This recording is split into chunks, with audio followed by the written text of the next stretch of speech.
আসসালামু আলাইকুম, কেমন আছেন সবাই? আশা করছি প্রত্যেকেই বেশ ভালো রয়েছেন এবং সুস্থ রয়েছেন। সো আপনি কি আপনার পরীক্ষার রেজাল্ট মোবাইলের মাধ্যমে দেখতে চাচ্ছেন? তাহলে আজকের এই ভিডিওটি আপনি সম্পূর্ণ দেখে যাবেন। আজকের এই ভিডিওতে আমি দেখিয়ে দেব যে কোনো পরীক্ষার রেজাল্ট মোবাইল দিয়ে কিভাবে দেখা যায়, সেটার প্রসেসগুলো কিন্তু আমি আজকের এই ভিডিওতে আপনাদেরকে দেখিয়ে দেব। এই জন্য ভিডিওটি না টেনে সম্পূর্ণ দেখে যান। আর ভিডিওটি শুরু করার আগে আপনাদের কাছে ছোট্ট একটা রিকোয়েস্ট থাকবে, যদি আমাদের এই চ্যানেলে আপনি নতুন দর্শক হয়ে থাকেন অবশ্যই চ্যানেলটিকে সাবস্ক্রাইব করে দিবেন। সো আপনি এসএসসি বা দাখিল পরীক্ষার্থী হন, বা আপনি এইচএসসি বা আলিম পরীক্ষার্থী হন, বা জেএসসি বা জেডএসসি পরীক্ষার্থী হন, সকল পরীক্ষার রেজাল্টই কিন্তু দেখতে পারবেন যে প্রসেসটি আমি আজকের এই ভিডিওতে আপনাদেরকে দেখিয়ে দিব। সম্পূর্ণ ভিডিও দেখে যান, তাহলে কিন্তু আপনি বুঝতে পারবেন। আর আপনি মোবাইল থেকেই কিন্তু রেজাল্ট দেখতে পারবেন, তাও মার্কশিট সহ কিন্তু আপনি রেজাল্ট দেখতে পারবেন আমি যে প্রসেসটি দেখিয়ে দিব। তো দেখেন, যে কোনো পরীক্ষার রেজাল্ট দেখার জন্য আপনাকে কি করতে হবে, সরাসরি আপনার ফোন থেকে যে কোনো ব্রাউজার থেকে আপনি গুগলে চলে আসবেন এবং গুগলের সার্চ বারে চলে আসবেন। সো ভিউয়ার্স, গুগলের সার্চ বারে চলে আসবেন অ্যান্ড দেন সার্চ বারে আসার পর এখানে সার্চ করবেন রেজাল্ট বিডি। সার্চ বারে আসার পর এখানে লিখবেন রেজাল্ট বিডি। তো গুগলে সার্চ করবেন রেজাল্ট বিডি। তো গুগলে যখন আপনি রেজাল্ট বিডি লিখে সার্চ করবেন তখনই কিন্তু মোবাইল ডাটাটি অন রাখবেন এবং সার্চ করার পর আপনাদের মাঝে কিন্তু এই যে এইরকম একটি ইন্টারফেস কিন্তু আপনাদের মাঝে শো করবে। সো প্রথমেই যে ওয়েবসাইটটি আপনারা দেখতে পারবেন, এই যে এই ওয়েবসাইটটি, তো এইটার উপরই প্রথমে আপনাকে ক্লিক করতে হবে। তো এই ওয়েবসাইটটির নাম হচ্ছে www.education.board.result.gov.bd। তো এডুকেশন বোর্ড বাংলাদেশ। দেখেন, এই প্রথম ওয়েবসাইটটি আপনি রেজাল্ট বিডি লিখে সার্চ করলে পেয়ে যাবেন। তো প্রথম ওয়েবসাইটটিতেই ক্লিক করবেন এটার উপর। দেন এই ওয়েবসাইটের মাধ্যমে কিন্তু আপনি সহজভাবেই কিন্তু আপনার যে কোনো পরীক্ষার রেজাল্ট কিন্তু মার্কশিট সহ কিন্তু আপনি দেখতে পারবেন। দেখেন, আপনি যখন এই ওয়েবসাইটটিতে ক্লিক করবেন তখন কিন্তু আপনার মাঝে এরকম একটি ইন্টারফেস শো করবে। সো আপনি কি করবেন, নখ দিয়ে জুম করে নেবেন। সো আমি এই যে এটার মাধ্যমে কিন্তু এখানে যে প্রসেসগুলো রয়েছে এগুলো প্রসেস সুন্দরভাবে ফলো করলে আপনি খুব সহজেই মার্কশিট সহ আপনার রেজাল্ট দেখতে পারবেন। সো এই যে দেখতে পাচ্ছেন, এখানে আপনি কিভাবে রেজাল্ট দেখবেন সেটা আমি দেখিয়ে দিচ্ছি। দেখেন, সো এখানে যে কাজটি আপনাকে করতে হবে, এই যে প্রথমেই দেখতে পাচ্ছেন এক্সামিনেশন নামের একটি অপশন রয়েছে। আমি আপনাদেরকে এই যে দেখুন জুম করে কিন্তু দেখাচ্ছি। তো দেখেন, প্রথমেই আপনাদের এক্সামিনেশন নামের একটি অপশন দেখতে পারবেন আপনারা। তো এটার পাশে যে একটি বক্স রয়েছে, যে বক্সটির উপরে আপনি ক্লিক করে দেবেন।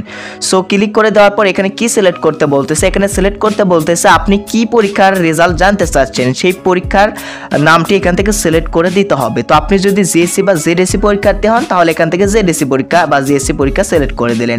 এসএসসি বা দাখিল পরীক্ষার্থী যদি হন তাহলে এসএসসি দাখিল এটাতে ক্লিক করে দেবেন। সো আপনি যদি আলিম পরীক্ষার্থী হন আলিম সিলেক্ট করে দেবেন। এসএসসি ভোকেশনাল সব কিছুই এখানে রয়েছে। আপনি যে পরীক্ষার রেজাল্ট জানতে চাচ্ছেন সেই পরীক্ষাটি এখান থেকে সিলেক্ট করে দেবেন। সো আমি আপনাদেরকে এসএসসি বা দাখিল পরীক্ষার রেজাল্ট এখানে এনে আমি জাস্ট এক্সাম্পল হিসেবে দেখিয়ে দিচ্ছি। তো আমি এসএসসি আর দাখিল পরীক্ষাটি এটা সিলেক্ট করে দিলাম। তো দেওয়ার পর এখন আপনাদেরকে আপনাদের যে পরীক্ষার রেজাল্ট জানতে চাচ্ছেন সেটা এখানে সিলেক্ট করে দেওয়ার পর আপনি দ্বিতীয় নম্বরে দেখতে পারবেন ইয়ার, অর্থাৎ কোন সালে আপনি পরীক্ষাটি দিয়েছেন, আপনি কোন সালের পরীক্ষার্থী সেই সালটি এখান থেকে দিতে হবে, কোন সালে আপনি পরীক্ষা দিয়েছেন। তো সেটা সিলেক্ট করার জন্য এই যে সিলেক্ট ওয়ান লেখা রয়েছে এই যে এখানে, তো এটার উপর ক্লিক করে দেবেন। দেন দেওয়ার পর আপনি কত সালে পরীক্ষাটি দিয়েছেন সেই সালটি এখান থেকে সিলেক্ট করে দেবেন। আমি 2018 সাল সিলেক্ট করে দিচ্ছি। তো আপনাদের যারা 2021 সালের এসএসসি বা দাখিল পরীক্ষার্থীর রেজাল্ট দেখবেন তারা এটার উপর ক্লিক করার পরে এই যে এখানে দেখতে পারবেন 2021 নামের একটি অপশন রয়েছে, 2021 সিলেক্ট করে দেবেন। তো 2021 সিলেক্ট করে দেবেন। তো আমি 2018 সালের পরীক্ষার রেজাল্ট দেখবো, যেন 2018 দিলাম। আপনারা 2021 সালের পরীক্ষার্থী হলে 2021 দেবেন, 2022 সালের পরীক্ষার্থী হলে 2022 সাল দেবেন, বা 2020 সালের পরীক্ষার রেজাল্ট জানতে চাইলে 2020 সাল দিয়ে দেবেন। অর্থাৎ এই যে ওপরে এক্সামিনেশন, আপনি যে পরীক্ষার রেজাল্ট জানতে চাচ্ছেন সেই পরীক্ষাটি আপনি কত সালে দিয়েছেন সেই সালটি কিন্তু এই ইয়ারের অপশনে দিতে হবে। সো গাইস, এইবার আপনাকে কি করতে হবে, তৃতীয় নম্বরে বোর্ড সিলেক্ট করতে হবে, আপনি কোন বোর্ডের অধীনে পরীক্ষাটি দিয়েছেন। সো সেটা করার জন্য সিলেক্ট ওয়ানে ক্লিক করে দেবেন অ্যান্ড দেন এখানে বিভিন্ন বোর্ডের নাম দেখতে পারবেন, বরিশাল, চিটাগাং, কুমিল্লা, ঢাকা, দিনাজপুর, যশোর, ময়মনসিংহ, রাজশাহী। অর্থাৎ আপনি কোন বিভাগ বা কোন বোর্ডের অধীনে আপনি পরীক্ষা দিয়েছেন সেই বোর্ডটি এখান থেকে সিলেক্ট করে দেবেন। সো আপনি যদি ঢাকা বোর্ডের হন ঢাকা বোর্ড সিলেক্ট করে দিলেন, অথবা আপনি বরিশাল বোর্ড হলে বরিশাল বোর্ড সিলেক্ট করে দিলেন, অথবা রাজশাহী বোর্ড হলে রাজশাহী সিলেক্ট করে দিলেন। সো যারা দাখিল পরীক্ষার্থী রয়েছেন তাদের জন্য মাদ্রাসা বোর্ড সিলেক্ট করতে হবে। আর আপনি যদি দাখিল বা মাদ্রাসা থেকে পরীক্ষা দেন তাহলে কিন্তু আপনাকে এখানে মাদ্রাসা এটা সিলেক্ট করে দিতে হবে, বোর্ডের জায়গায় মাদ্রাসা বোর্ড সিলেক্ট করে দিতে হবে যারা দাখিল পরীক্ষার্থী। আর আপনি যদি জেনারেল হয়ে থাকেন তাহলে কুমিল্লা, ঢাকা আপনার বোর্ড আপনি এখান থেকে লিখে দেবেন। ওকে, তো আমি যেহেতু দাখিল পরীক্ষার্থী এই জন্য মাদ্রাসা বোর্ডটি সিলেক্ট করলাম, আপনি আপনার বোর্ডটি এখান থেকে সিলেক্ট করবেন অ্যান্ড দেন তারপরে রোল নাম্বার দিতে হবে এখানে। সো আপনার যে অ্যাডমিট কার্ডে যে রোল নাম্বারটি রয়েছে সেই রোল নাম্বারটি দিয়ে দেবেন, যে পরীক্ষার রেজাল্ট জানতে চাচ্ছেন সেই রোলটি আপনি দিয়ে দেবেন, আপনার রোল নাম্বারটি এখান থেকে দিয়ে দেবেন। ওকে, সো দেখেন এখানে আপনার রোল নাম্বারটি নির্ভুলভাবে দিয়ে দেবেন। আপনার অ্যাডমিট কার্ড প্রয়োজন হলে অ্যাডমিট কার্ড নিয়ে আপনি কি করবেন, এখানে এগুলো ফর্মগুলো ফিল আপ করবেন। তো আপনার রোল নাম্বারটি এখান থেকে সঠিকভাবে দিয়ে দেবেন। সো আমি এখান থেকে রোল নাম্বারটি দিয়ে দিচ্ছি, তো আপনারা সঠিকভাবে রোল নাম্বারটি দিয়ে দেবেন। অ্যান্ড দেন রোল নাম্বার দেওয়া হয়ে গেলে আপনি নিচে দেখতে পারবেন রেজিস্ট্রেশন নাম্বারের একটি অপশন রয়েছে। তো এখানে কি করবেন, রেজিস্ট্রেশন নাম্বারটি, আপনার রেজিস্ট্রেশন নাম্বারটি সঠিকভাবে এগুলো দিয়ে নেবেন। রোল নাম্বার ভুল হলে কিন্তু অন্যজনের রেজাল্ট আসবে।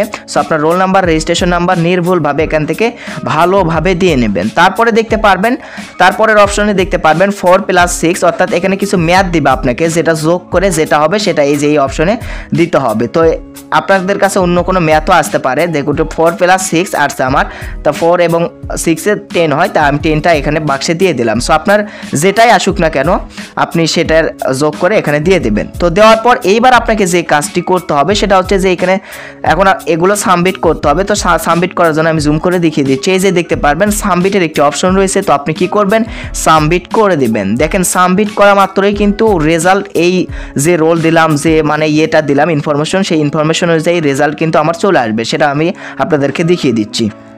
সো দেখেন আমি সাবমিটে ক্লিক করে দেবেন যখন আপনারা আপনাদের information, roll number, registration number এগুলো ফিল আপ করার পর তখনই আপনার রেজাল্টটি কিন্তু চলে আসবে। দেখেন আমি যে রোল নাম্বার দিয়েছিলাম সেই রোল নাম্বার অনুযায়ী দেখেন এখানে তার রেজাল্টটি কিন্তু চলে আসছে।